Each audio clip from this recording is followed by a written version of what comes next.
Hey, 42 here. Do you know what you're eating? I mean, do you really know? Because you may think you do, but you've been lied to your entire life. Now, this may be hard to stomach, but a lot of the food you eat is fake. Okay, this is not true for everyone watching. Different countries have vastly different food regulations, and some countries are far worse offenders at dishing up fake foods to its citizens. I'll reveal the worst countries for doing this in a minute, but first, let's take a jar of harmless honey. It's touted as one of nature's superfoods. It can prevent cancer, heart disease, it's a powerful probiotic, and it boosts your immune system. And all of that is true. If you're eating actual honey, that is.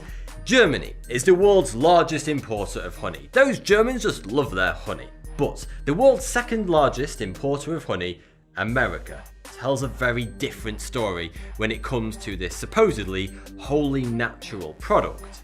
A study found that over 75% of honey sold in the US doesn't contain any honey. According to the FDA, honey has to contain pollen, otherwise it just isn't honey. It was discovered that the vast majority of commercial honey brands on the shelves in American stores contained no pollen at all, and therefore were not actually honey. So, if all this honey isn't honey, then what is it? Well, there are many different, carefully engineered cocktails of artificial ingredients that are used to replicate real honey, and each producer uses their own unique mixture. Most are mainly made up from the infamous high fructose corn syrup, sometimes labelled as maltolol syrup, which is cut with sucrose syrup and water. Sometimes some plant extracts and essential oils are thrown in there, if you're lucky. So, you thought you were being healthy by swapping your pancake syrup for honey, but in reality, it's probably the exact same thing. So, why do American honey producers sell billions of dollars worth of artificial sugars labelled as honey? Simple economics. Real honey is expensive. Just think about what has to happen to make honey. Bees have to visit 2 million flowers to produce just 1 cup of honey, travelling 55,000 miles in the process. And over its entire lifetime, a single bee will produce just half a teaspoon of honey. High fructose corn syrup and other similar ingredients are incredibly cheap to produce, and so companies can sell fake honey for much cheaper to consumers, who are none the wiser. There are also no regulations in place in America concerning the actual percentage of real honey content required.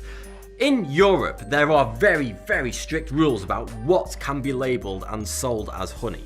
EU regulations stipulate that anything sold as honey must contain more than 60% actual honey. Seems fair enough.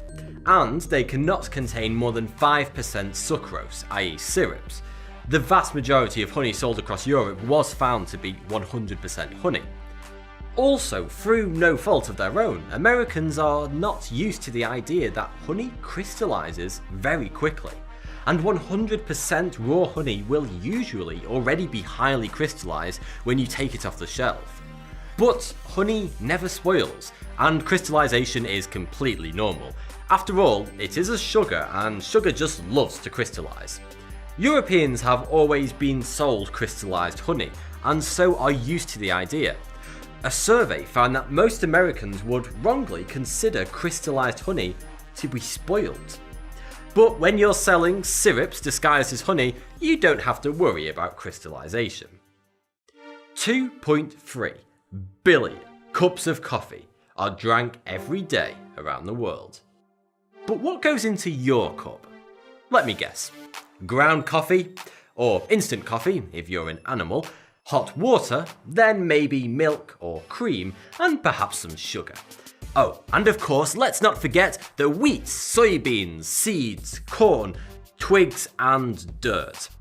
Yes, you heard me correctly. Your ground coffee, which should just be coffee, right, actually contains a whole array of fillers, and more often than not, these fillers contain twigs and dirt.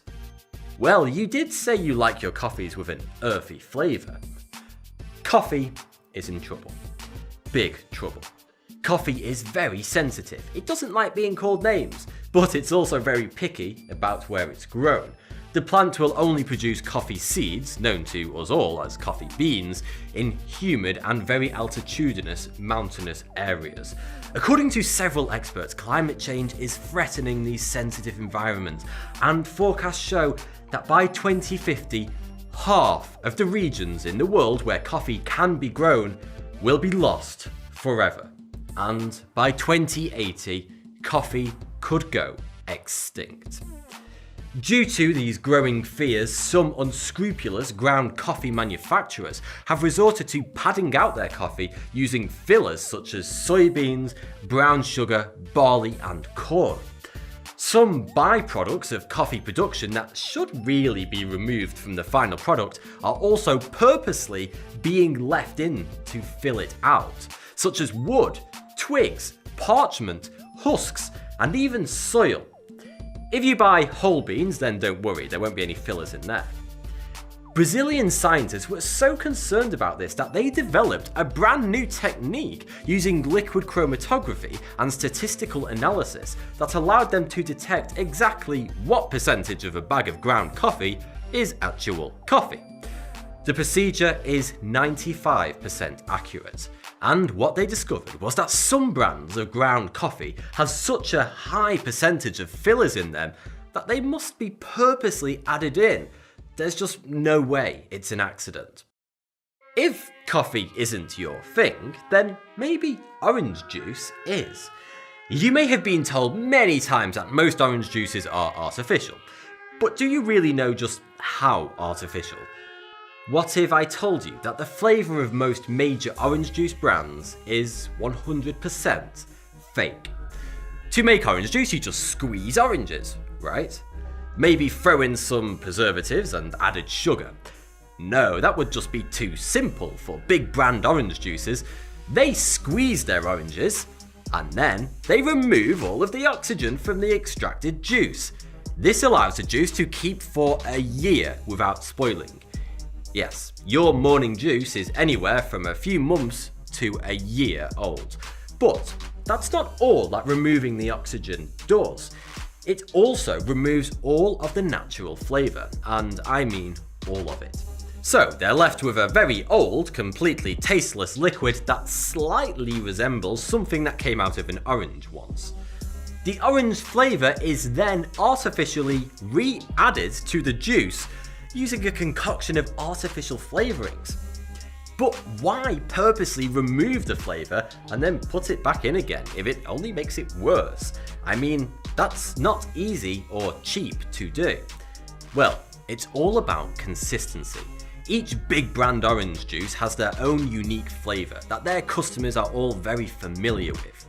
Just imagine if the taste of Tropicana changed slightly. Millions of people would notice and kick up a big storm about it all. The natural flavour from oranges is just not consistent enough to stick a brand name on it and have people associate that flavour with that particular brand, because the flavour would constantly change, depending on the variety of the orange, location of the oranges, and the time of year. Orange juice manufacturers spend millions hiring flavour and fragrance experts, the very same people that work for large perfume companies, to create a unique and recognisable orange juice-like flavour for their product. They call these flavour packs. And the worst part is that the flavourings don't even have to be listed under the ingredients, because they're derived from orange oils, which is a dubious claim, but it technically means that these artificially flavoured drinks can be sold as 100% orange juice. So, that's orange juice. I bet you're wondering which of your favourite foods I'm going to ruin next. What about a simple steak? No, not the steak. A steak is just a single cut of beef, right? What could possibly be suspicious about that? Well, if you opt for cheaper steaks, whether it be from the supermarket or even your local butcher, you could be eating tens of different cattle in a single steak. You're purchasing Frankenstein steaks that have actually been glued together from a whole array of offcuts. And this doesn't just happen with beef, it could be lamb, pork, venison, or any meat really. When many animals are being turned into various types of small food products ready to throw into a pan at home, a lot of waste is created and general chunks of meat that would most likely get thrown away. Some unscrupulous companies and butchers use a meat glue called transglutaminase, which is well known within the food industry and is completely untraceable within the final product. They basically glue together the leftover pieces, which could have come from many different cows, to create one big Frankenstein steak for your enjoyment. Transglutaminase is so good at fusing meat together, it would take an expert to examine a steak very closely to detect any wrongdoing. The best part? It's not a legal requirement to list it as an ingredient. So to be safe, just stay away from cheap steak. But what if you already do? Maybe you are a cow connoisseur who opts to spend $40, $50 or even $100 plus on a single steak in a restaurant. And your favourite steak of all is of course the very pricey Kobe beef. The Kobe beef craze has taken America in particular by storm. Thousands of restaurants all over the country and many large chains now offer highly prized and highly priced Kobe beef burgers, Kobe steaks, and other Kobe beef products on their menus. Kobe beef comes from Kobe cows, a breed of Wagyu beef that comes from Japan. The steaks they produce are prized by chefs all over the world for their impressive fat marbling, flavour, and that melt in your mouth texture. It is the ultimate steak. But it's incredibly exclusive. Kobe beef can only come from Japan, and just 3,000 cattle are deemed worthy enough to be slaughtered and turned into Kobe beef each year. They are all fathered by just 12 highly prized bulls that are considered genetically ideal. Sounds to me like they're trying to create a cow master race over there. Kobe cows are fed beer and sake to improve flavour, and every cow is massaged daily to improve its fat marbling. Hell, I want to be a Kobe cow. Now that is some serious dedication to creating a tasty steak, and it doesn't come cheap. It varies, but it will cost you on average about $350 to eat a real Kobe steak in a restaurant. Because supplies are purposely kept small to focus on quality, the amount of real Kobe beef that reaches the US each year would only feed 77 Americans. And yet, millions of Americans are going out and regularly eating Kobe beef in restaurants and buying it from the shop to cook at home for far, far less than $350 per steak. So what's going on here? It is one of the biggest food scams in America's history. As you have probably guessed by now, the vast majority of so-called Kobe beef sold in America is just plain old regular beef that has never even been to Japan. It's just outright lying and clever marketing, if you can call it clever. Some farms in America are even now creating fake Kobe beef for much cheaper, often called Phobie beef by those in the know. This fake Kobe is sold to thousands of restaurants, and customers pay upwards of $100 a steak for it. But in reality, there are only 9 restaurants in the whole of America that sells real Kobe beef, imported from Japan. Yes, just 9. And they have a special license allowing them to cook and sell it. The fake food that you consume in the average day is sickening. Your olive oil is actually peanut oil, soybean oil, and palm oil.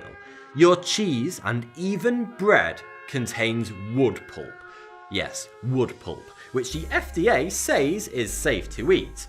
Thanks for the advice, but last time I checked, I wasn't a beaver. Your dried spices and herbs contain a large amount of garden weeds. Your tea contains sawdust and sand. Yummy, yummy, yummy. blueberries are also often faked. Most products containing blueberries, such as muffins, cereals, and pancakes, contain precisely 0 blueberries.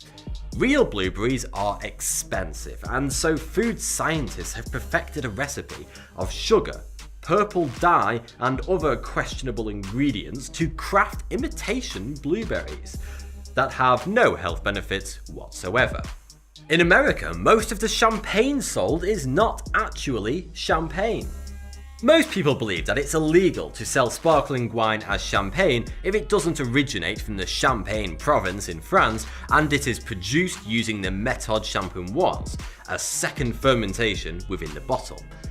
Well, yes, this is true in every country in the world except America.